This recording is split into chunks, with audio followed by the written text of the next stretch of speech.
Blakely, settle down.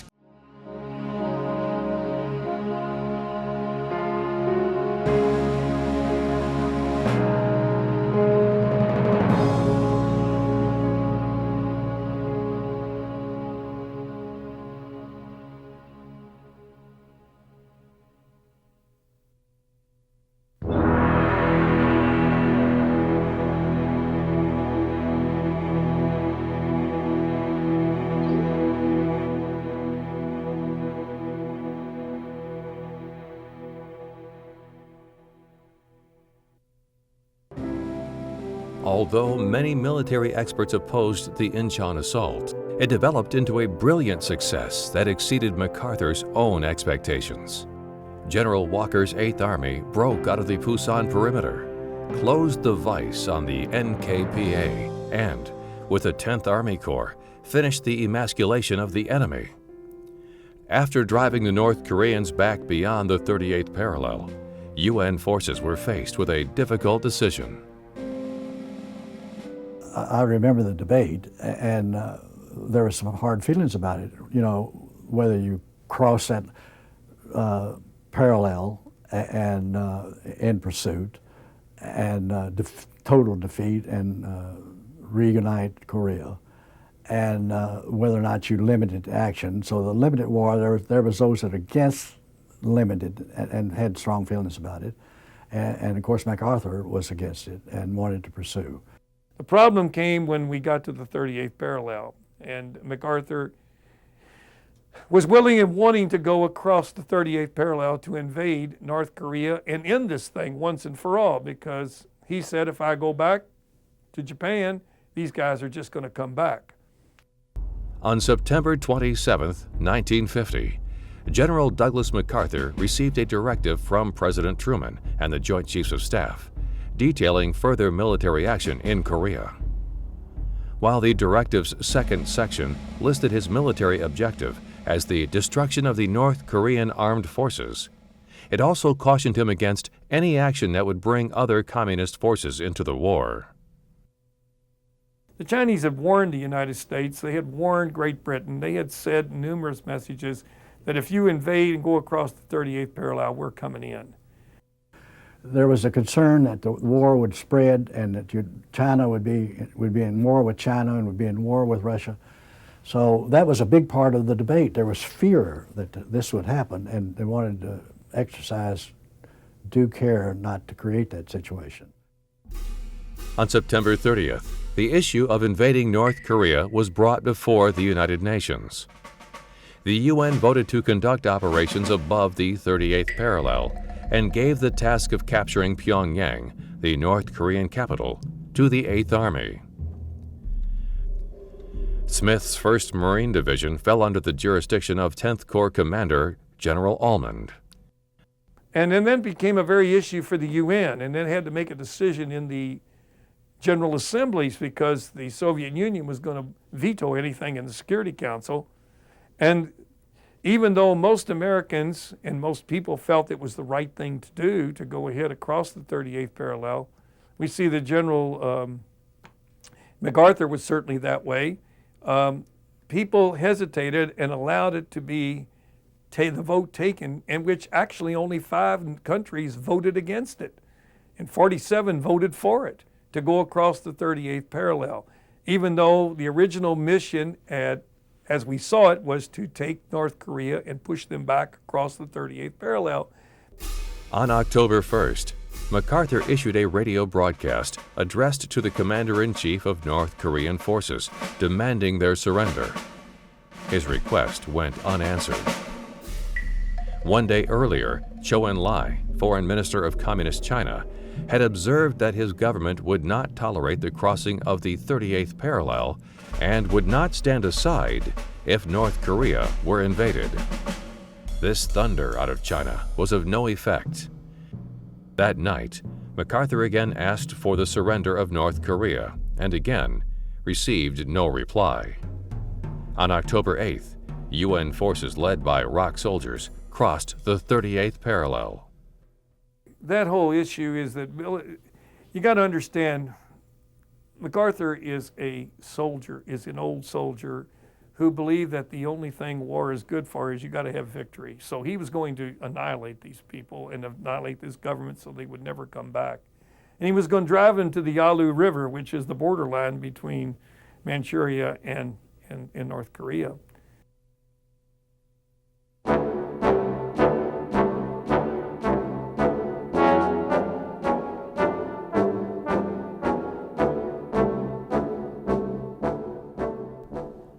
The placement of General Smith's Marines under the command of General Almond immediately resulted in a dispute.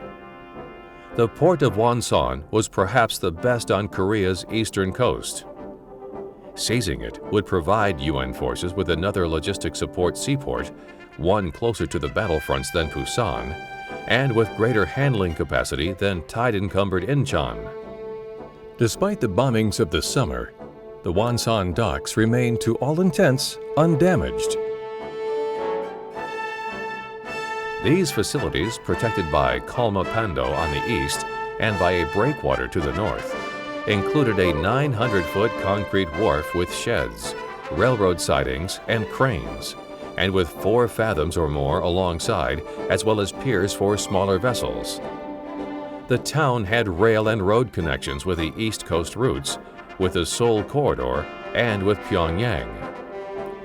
And as a final bonus, the base of Kalmapando had an excellent airfield, originally developed as a Japanese naval air station. Taken together, the facilities of Wonsan constituted a prize that any military planner would value. Almond wanted Smith to launch an amphibious assault on Wonsan, located on the east coast. Smith thought that was a waste of time.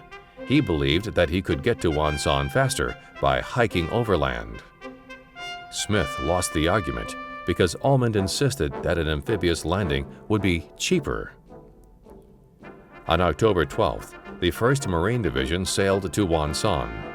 But before the Marines reached their destination, the Navy found the harbor of Wonsan seeded with thousands of Soviet mines. Since they were first introduced in the 19th century, mines had been considered a great equalizer in naval warfare. Nations lacking naval strength would often use mines to slow down and cripple enemy ships.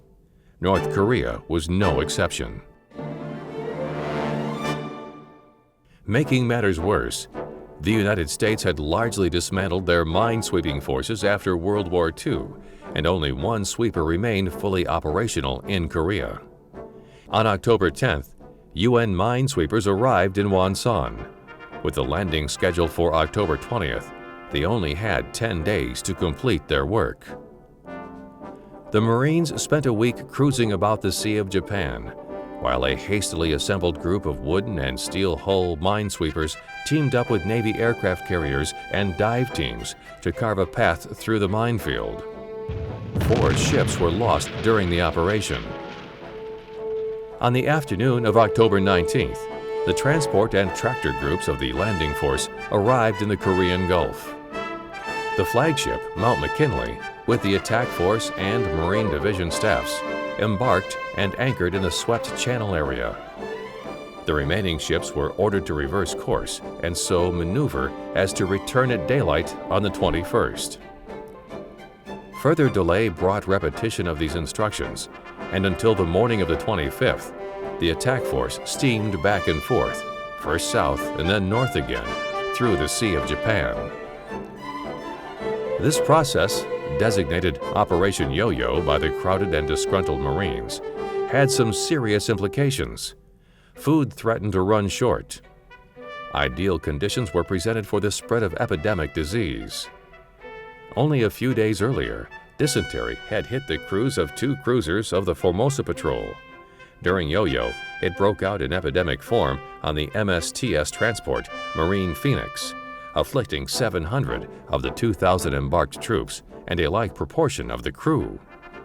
But terms in purgatory are by definition limited, and Yo-Yo, in due time, came to an end. Beginning at 1500 on the 25th, the ships of the attack force moved in column through the swept channel to drop anchor in southern Yonghangman. When the 1st Marine Division landed at Wonsan on October 26th, they found the ROK Army in possession of the city, and Bob Hope's USO entourage entertaining the troops. For the Marines, the only casualties were those 84 dysentery victims who had to be hospitalized, and even when the losses of the minesweeping force were reckoned in, the bill in military terms was small. Throughout the period of Operation Yo-Yo, 8th Army had been advancing in the west. In the Central Mountains, the Korean Second Corps had continued northward. Moving onward from Wonsan, ROK troops had entered Hamhung and Hungnam on October 17th. By the time the Marine Division came ashore, the front was more than 50 miles to the northward and was still moving. In these circumstances, General Ulman's force found its mission changed. The speed of advance into North Korea had obviated the need for a westward thrust by the units of 10th Corps. The UN resolution of early October had shifted the emphasis of the campaign from the destruction of the enemy army to the pacification of North Korea.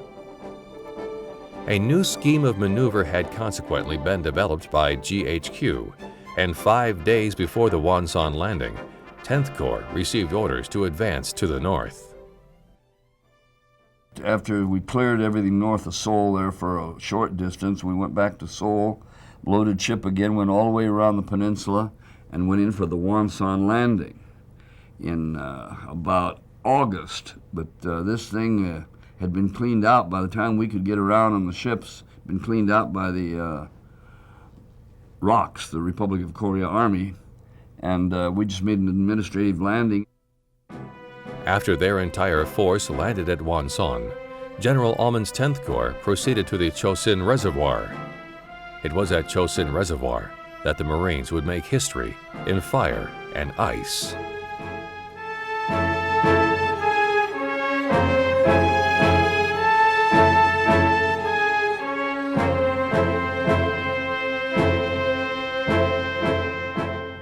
While the 1st Marines were preparing to land at Wonsan, UN forces under General Walker were rapidly advancing on North Korea's capital at Pyongyang.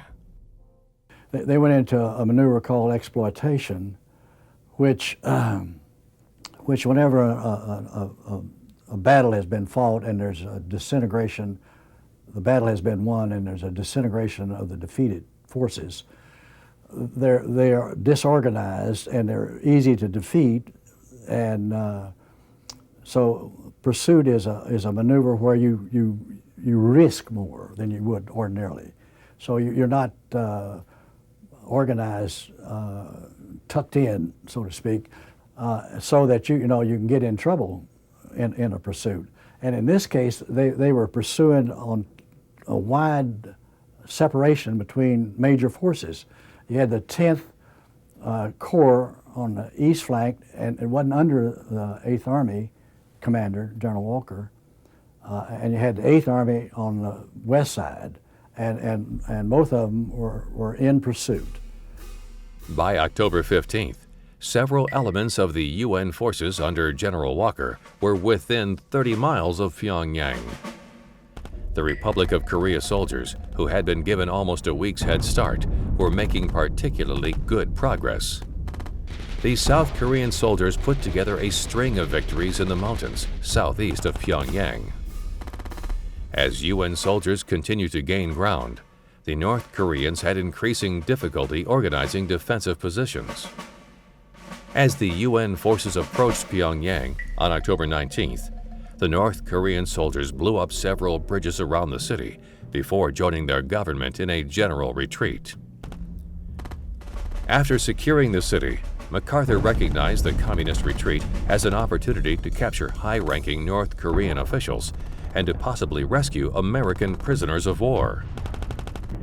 Immediately, he ordered the 187th Regimental Combat Team to be flown north of the retreat and hold a blocking position along the Inchon River. Flowing inland from the Yellow Sea, the Inchon River provided the last natural obstacle before Manchuria's border. If the retreating North Koreans managed to cross it, they would have a clear path to China. On the morning of October 20th, the 187th Combat Team landed successfully and quickly set up their defensive lines. With the blockers in place, UN forces under General Walker surged toward the Inchon River. In a few days' fighting, the North Korean rearguard was decimated, caught between Walker's men and the 187th. However, the North Korean government had left earlier than UN forces anticipated and made it safely across the Yalu River.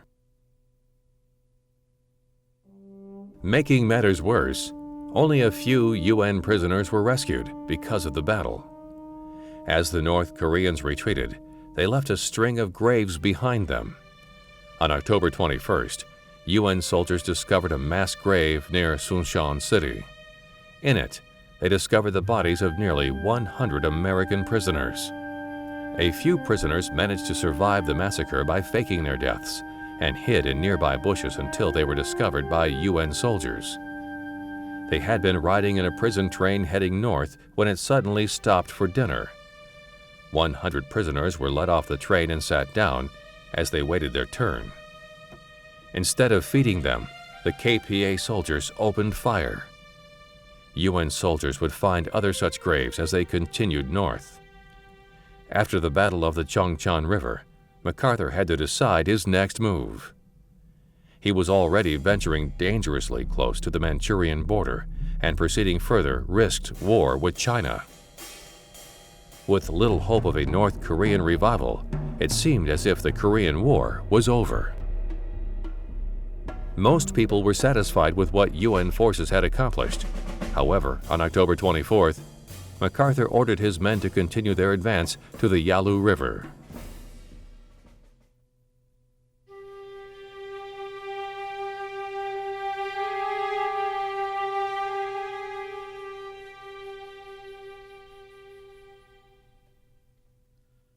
On Monday, October 9, 1950, the President dispatched a message to General of the Army Douglas MacArthur, USA, informing him that he urgently desired to meet with him on either Saturday, October 14th, or Monday, October 16th. The President suggested Honolulu as the place for the meeting. The President added that he realized the difficulty that faced General MacArthur with a new campaign starting or in progress, and that if he felt his presence in Japan or Korea was of critical importance, he, the President, would consider meeting him on Saturday morning, October 14th, at Wake Island. General MacArthur stated that if agreeable to the President, he would report to him at Wake Island on Saturday morning, October 14th. On the morning of the 14th, President Harry S. Truman arrived at Wake Island to meet with MacArthur. Since the commander of UN forces in Korea had not returned to the United States after World War II ended, he had never met President Truman.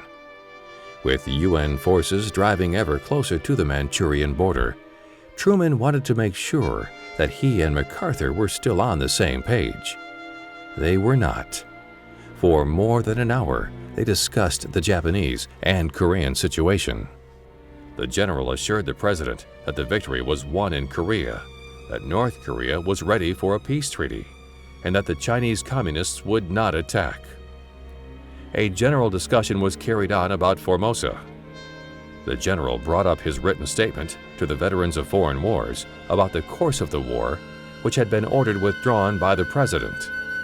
The general said he was sorry for any embarrassment he'd caused, that he was not in politics at the time, and that the politicians had made a chump out of him in 1948, and that it would not happen again. He assured the President that he had no political ambitions. He again said the Chinese commies would not attack, that we had won the war, and that we could send a division to Europe from Korea in January 1951. MacArthur was independent. He liked to be independent. He didn't want to have, even though he knew the military protocol and who he reported to, he was still independent. The meeting lasted for just over an hour, as the two leaders discussed the possibility of China entering the war. MacArthur, as far as I was concerned, was insubordinate at that meeting, and in a way he conducted himself as if he was the commander. MacArthur's attitude toward this when they told him was, the Chinese were lousy fighters in World War II. They're weak. There's nothing strong about them. I don't fear them. Like their commander, UN forces driving toward the Yalu River thought the war was nearly over. As the Marines were landing at Wonsan on October 26th, Republic of Korea soldiers reached the Yalu River. As with much of their advance since crossing into North Korea, the South Korean soldiers were far ahead of their UN counterparts. When the 6th Rock Division arrived at the Yalu River on October 26th, there were no other soldiers within 30 miles of their position, or so they thought. Out of sight, thousands of Chinese soldiers lay waiting on the river's opposite bank. Well, as it turned out, they'd infiltrated 2 army groups across the Yalu River down into the peninsula and were waiting for that pursuit that was coming. As Chinese soldiers came across the Yalu River and attacked the 6th Rock Division, they took UN forces by complete surprise. It soon became evident that MacArthur had underestimated the resolve of the Chinese communists. 300,000 Chinese troops had crossed the border into North Korea, with another 400,000 on the way. He also miscalculated that even if they would come in, even when they did come in, he thought there were only 60,000 of them. Turned out there was 120,000. He really miscalculated on the number of troops that were there. The 6th Rock Division, which had been instrumental in the UN's drive through North Korea, was annihilated in a matter of hours. The Chinese soldiers then continued south and confronted General Walker's 8th Infantry Division. They hit the 8th Army pretty hard and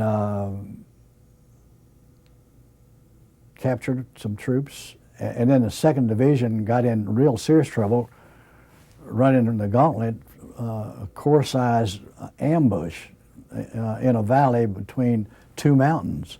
That was a long distance to get through, and that division lost command control at all levels. So just a group of people walking through that valley, being shot at from both sides, and suffering severe casualties. I think around 4,000 casualties, enough to make the division non-combat effective.